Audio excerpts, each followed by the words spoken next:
the future, and we need to start right now. Hi, I'm Therese Swenson, and I used to be Tough Times in Rogue Valley Television, but here in Siskiyou County, I'm about town, and now I'm calling myself These Times. So I'm here at the Siskiyou Media Council, and we have a TV studio here in Weed, California, up at 616 South Weed Boulevard in the Alvarado building. And I'd like to invite you to get involved. We really need people to get involved in public access. I say this at every show. Come on down, look us up on the web, send us an email, and SiskiyouMediaCouncil.org. Now, Rogue Valley Television, wait, he's got that up. Let me show you this. This is Rogue Valley Television has a programming block. And up at Southern Oregon University, we have a digital media center. And we have a studio where we produce shows, and there's a lot more producers up at Rogue Valley. We have well-being and lifestyle, education, different kinds of shows, news and politics. They have something for kids on the weekend. Sometimes they do faith and spirituality. They have music, so much at rvtv.sou.edu. I did television shows up there by the name of Tough Times for about 10 years. And I've been doing shows here for about 15 years when we were all at the College of the Siskiyous. And now we're here just down the road from the College of the Siskiyous. Anyway, I just wanted to tell you where I was and tell you to come get involved in public access. Everybody needs to be involved in public access because we need to have a dialogue and we need to keep talking. I want to remind you there's something important I noticed this week. I was making phone calls. Don't forget, if you're making local phone calls, you need to use the 530 area code. I had trouble this week and I kept thinking, why am I having trouble dialing? So keep that in mind. You have to use the area code now. I always like to encourage everybody to get the paper. Now here we have the Mount Shasta Herald, the Weed Press, Dunsmuir News, and we also have the Siskiyou Daily News. And right now on the cover, we have an art show coming up in community events at the Siskiyou Art Guild in Dunsmuir. What's it called? Dunsmuir Art Guild. And that'll be starting this Saturday. Tom O'Hara is a really excellent painter. I don't know if they have other paintings in here, but you would recognize his work around town. He did the Dunsmuir Hardware logo, if you've seen that. He did the laundromat in Mount Shasta on Mount Shasta Boulevard across from the post office. Right next door to the post office, he did Berryvale. Oh, I wish I'd have got a picture for that. And Berryvale's beautifully painted to look like kind of a city scene on one side. And on the other side, there's a restaurant that you can't get into right now. But he did wonderful little, each table had barely veiled, what was that? He had the dragon farts for incense, barely veiled lingerie. He had the Garden of Eden. Anyway, Tom O'Hara is really well known. He's been painting in this area and doing a lot of, there's a community resource building in Wairika. You may have seen that where he painted a scene on the side of country folk, kind of a country fair. It's beautifully done. I wish I'd written down the streets. We tried to transfer it over, but I had trouble with my phone and getting received here, so I wasn't able to show you. But the Dunsmuir Art Guild is on Dunsmuir Avenue, right downtown by the theater. And so come to see Tom's artwork in the next couple weeks. Also, there's a forum to introduce the new superintendent finalists for our College of the Siskiyous. We have, let me get these three names. Three people will be vying for your votes. We're having an election coming up, and it's true. Your vote matters. Okay, so the people running are Leslie Miner. She was the vice president of instruction at Taft College.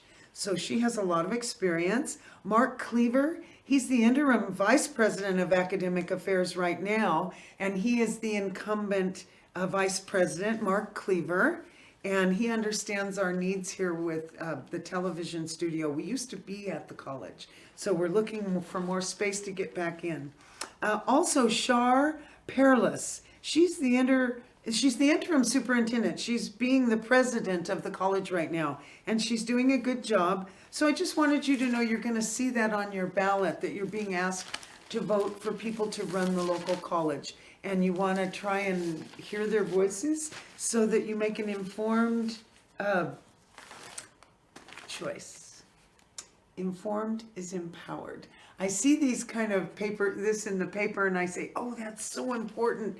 You know, voting is so important. I tell everybody to get the paper, but I would like to encourage you right now to remember that this is an important time. You may have received your official ballot. I hope I didn't fill anything out here. This is my official ballot, and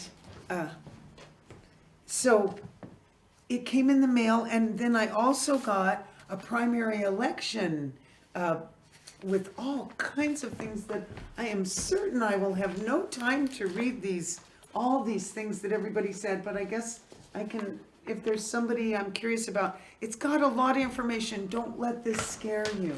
It's so important that we be informed electorate. But when you get your ballot and you get this in the mail, this means that you are on the voter roster. And it's really important. I'm bringing this up, and I'll probably remind you again before the next election. But it's very important, if you haven't voted in a few elections because you felt like your vote didn't matter, I want you to know that you may or may not have been removed off of the ballot roster.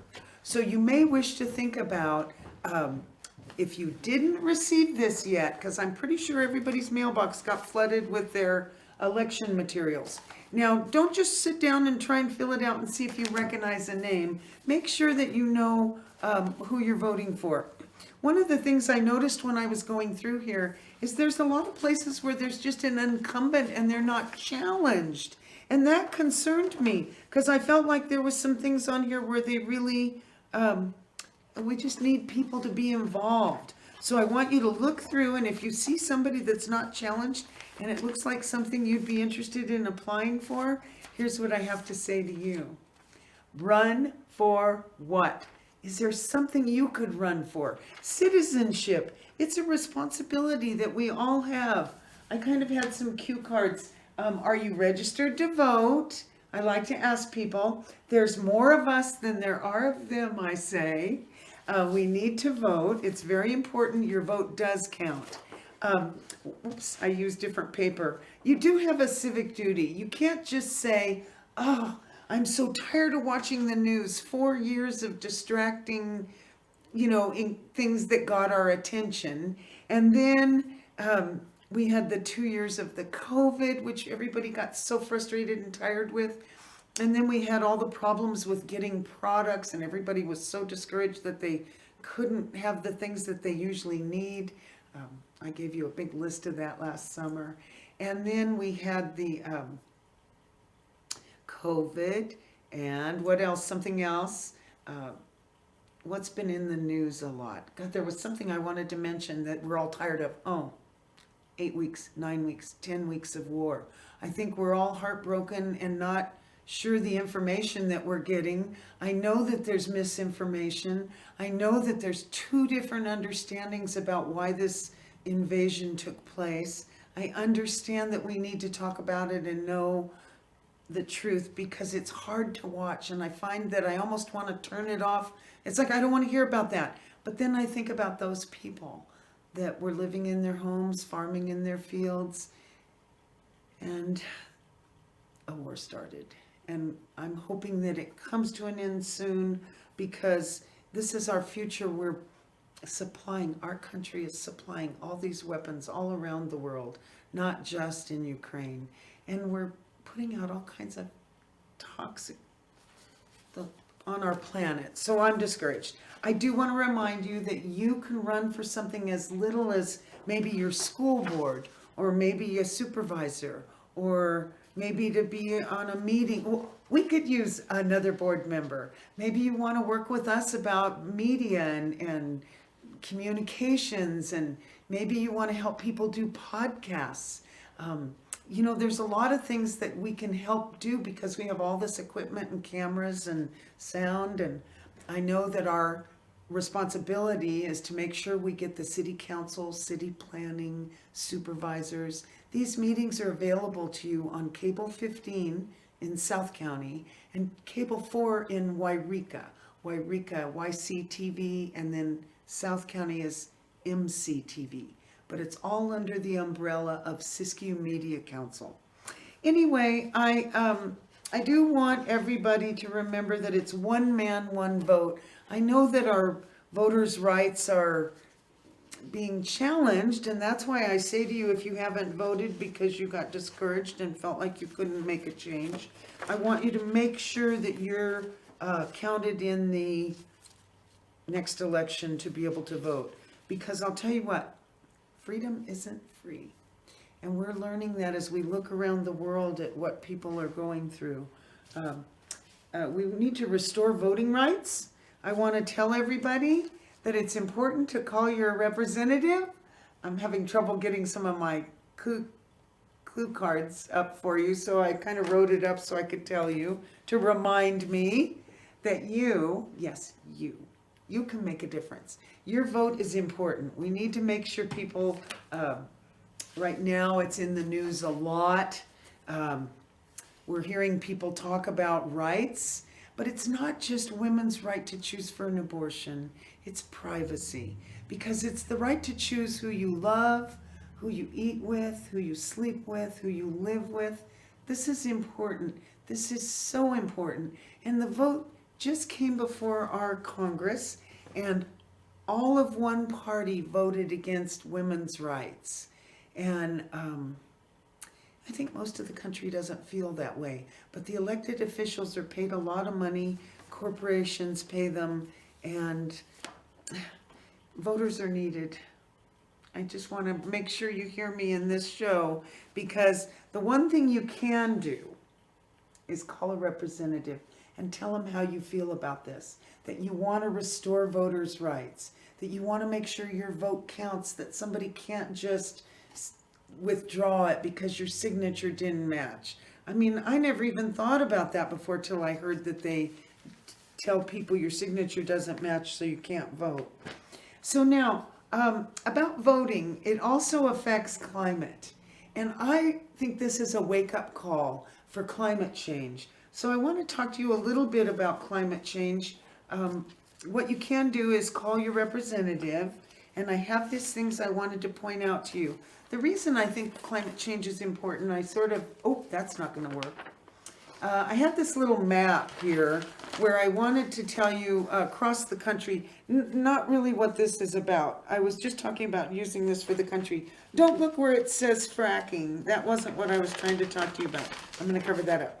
What I wanted to tell you is, we had the coal plants up in the upper northeast, and they have kind of created problems with the waters. Coal mining has a lot of waste, and it's not properly being filtered. And then in Michigan, they had the lead poisoning. And then fracking in Oklahoma is affecting the water. My friend that lives there said when she turns on the faucet in Oklahoma, you can smell the chemicals.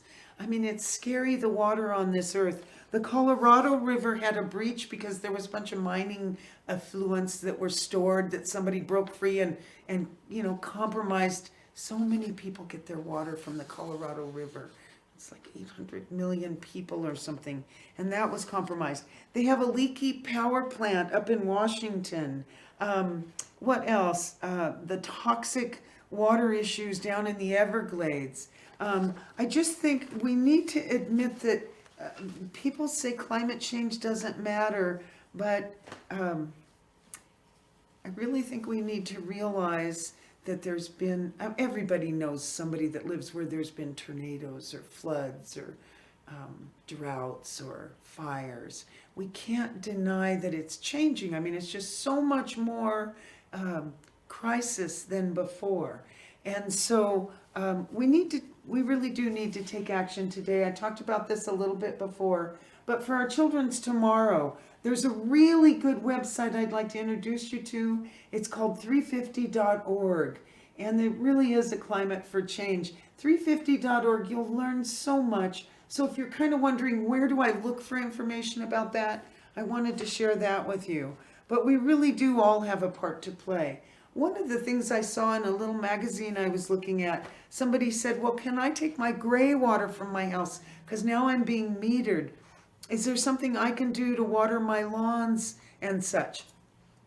Well, you can consider using gray water, but you have to remember that shampoos or laundry detergent or dishwashing soaps or there's chemicals in the soaps that you're using. Now, if you have a very thirsty lawn, it'll be happy to get water. But you just need to consider that. There are other products you can wash with that will change your gray water. So I'm not really encouraging it. I'm just saying it's something people are thinking about.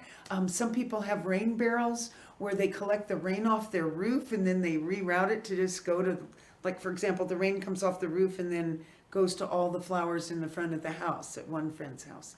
So think about that. You might be able to collect water from the rain, not coming off your downspouts, and use that if we believe that rains are coming back. So farming has become owned by big companies, and they use chemicals for herbicides to kill weeds, and then things like, what was it? I saw somebody being interviewed. I watched that early morning ag show, and he said, yeah, this is really a good pesticide because when the bugs crawl up this corn and they eat the leaf, they die. And I thought, oh my gosh, if there's a poison that's killing a bug, is that toxic chemical getting into our corn? I mean, we need to think about that. I mean, farms are really corporate owned and they provide all the seeds in it. You know, it used to be if you planted a tomato and an old one fell on the ground, the next year you came out and one was growing. But now they've actually modified seeds so that they don't reproduce. So there's a lot of seed savers in people. If you go to farmers markets, there's people that are starting to share seeds. They collect them, they dry them. I'm really impressed that people do that. My sister-in-law, Sue Swenson, is a master gardener up in Canada, and she is a master gardener. She sends me seeds every year, and she makes her own seed packets. I should have brought one. Did I bring one? Just a minute. Speaking of seeds, I had an idea for the kids. Like if there's anybody here that's watching, what do I do? Give my kids an art project. They're always looking for something to do. You know how I tell you to use a calendar? Well, sometimes you can take that calendar and cut it and make envelopes. Don't forget that's something kids can do for a quick card they want to make for somebody. But also, I was talking about Sue's little seed packet. It says Heart Seeds, non-GMO, organically produced in Prince George, tested for viability and certified by Sue. I just love that. She put tall flowers, sweet peas. I planted those, so I'm waiting. They're starting to come up. But one idea for kids to brighten up your garden, I was doing this for fun. I was kind of trying to do different fruits and vegetables, and I was thinking, you know, kids could sit around the house and they could draw these up, and you could find sticks and put them in your garden, and then the kids would have fun that they made the little garden stakes. So I just wanted to give you that idea and show you a few of these to inspire you. I guess I had several carrots. I don't know why. And then a pumpkin, and I didn't know if you wanted to put the little curlicues, and green pepper, and that didn't look green, did it? Oh, my green doesn't look green because I'm in front of a green screen. Well then, that won't look so good to say cucumber or zucchini.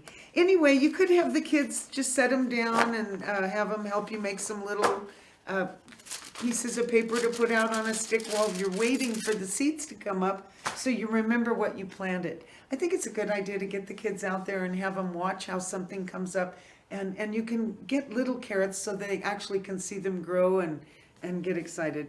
So it's not just our foods that are compromised, and it's important that we think of ways to use wind and solar and batteries, but we really do need to heal the world from all of these toxic chemicals. And it's a wake-up call. It's a wake-up call. I probably just showed you this, but it's a wake-up call for change. So thanks for letting me talk about climate change, because I do think our food is compromised.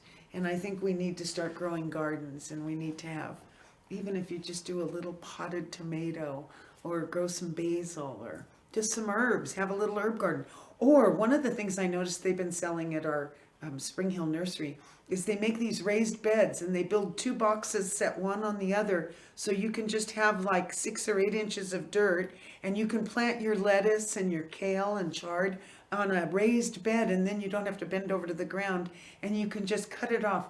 They used to do house before COVID. Each summer we'd go to different people's houses.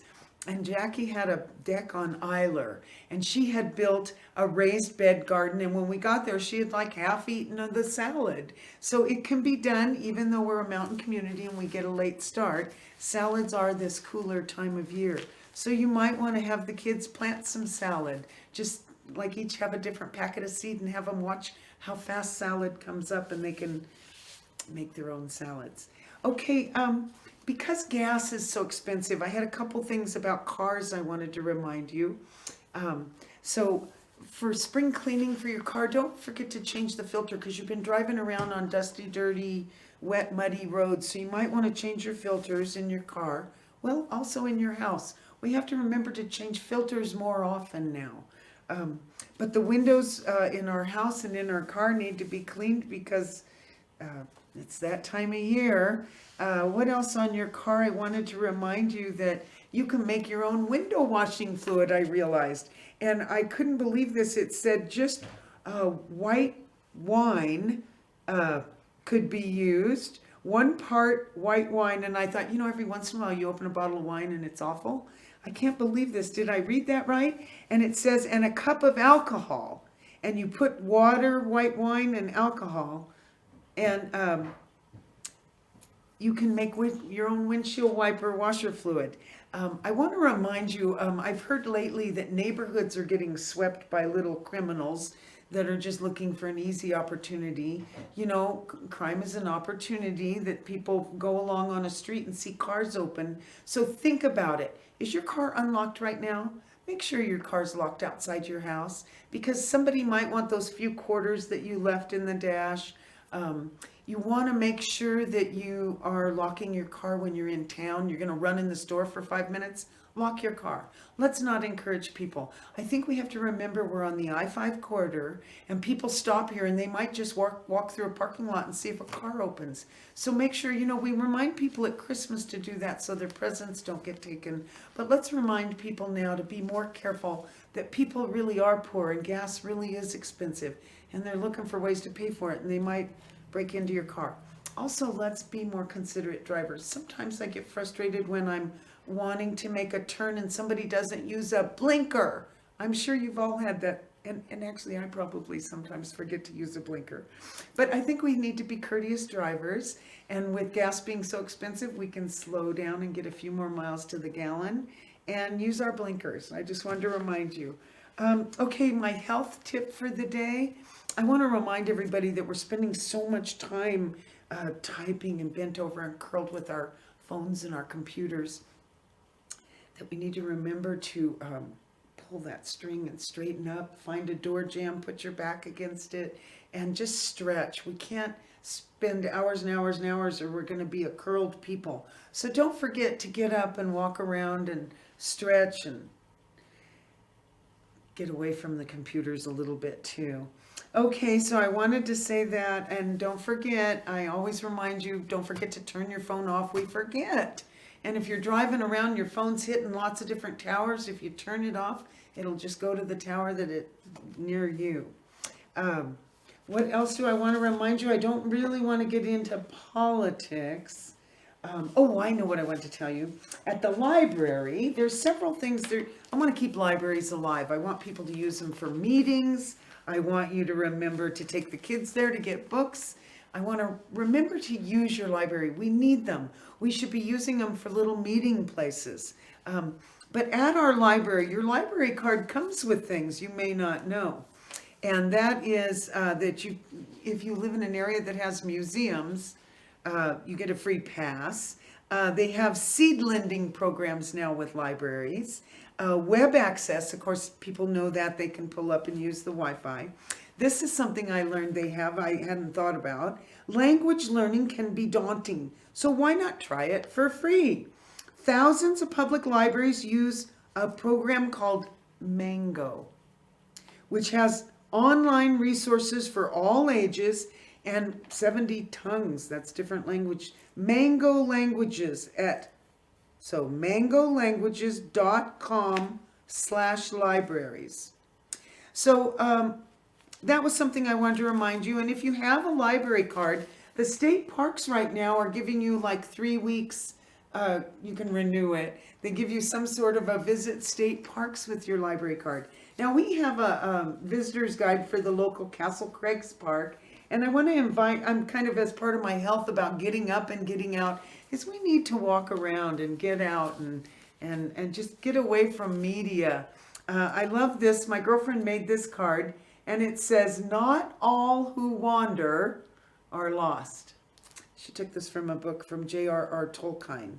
Not all who wander are lost. So as I encourage you to go to a state park and wander, it doesn't mean you're lost. I love that. She gave me that. So I like to invite people to volunteer at the library as well. And you might want to do something with seniors. I was thinking you could maybe have a puzzle exchange. I know that they have group homes where people share puzzles, but it might be the kind of thing where you could all meet for an evening for a couple hours and use your library to gather elders. I want us all to just take time to breathe. We're all in such a, trying to make ends meet and make sure bills are paid on time. I know people are feeling stressed. We need to take time out to get out into nature and breathe. I just like to remind people of that. I also want to remind people this was important. I heard this on television. There's a Love Has No Labels. I didn't bring the website, but they have a really wonderful commercial on TV where it's an X-ray machine where people walk behind it and you just see two bony people. And it's like two sisters and one of them is maybe has exceptional or diminished capacity. And it's showing that love has no labels. It's not gender or color or religion or, I mean, love flows between people without labels. So Love Has No Labels. I want you to find that website and watch that video of the x-rays because it's really a good visual. My time is up. I just got my 2-minute call. They're going to put a hook on me and pull me off stage. Thank you for joining me. Public access is really important. I want to remind you to give blood if you can. A couple years have gone by and people haven't been giving blood as much. They haven't gotten out, fear of COVID. So the hospitals really need for you. Summer's coming and we don't know if we'll have an increase of need. So give blood if you can. That might be something you do. It doesn't hurt to give blood because that way you get your blood tested and you'll know if you have anything that you needed to know. They'll tell you if your blood isn't healthy. That's another reason to give blood. Okay, so Therese Swenson, my show here today is called These Times, and we're all getting through tough times. And I had a card I wanted to put up at the end just for a last thought, because with COVID, all of us have known someone and lost someone. And well, with life, we lose people. So this I love. I want to leave this thought with you. Stars are openings in the sky where loved ones shine bright. We have a full moon coming up. I don't know when this show will play, but thanks for joining me. Therese Swenson, Public Access Television, Siskiyou Media Council. Thank you for joining me. See you again.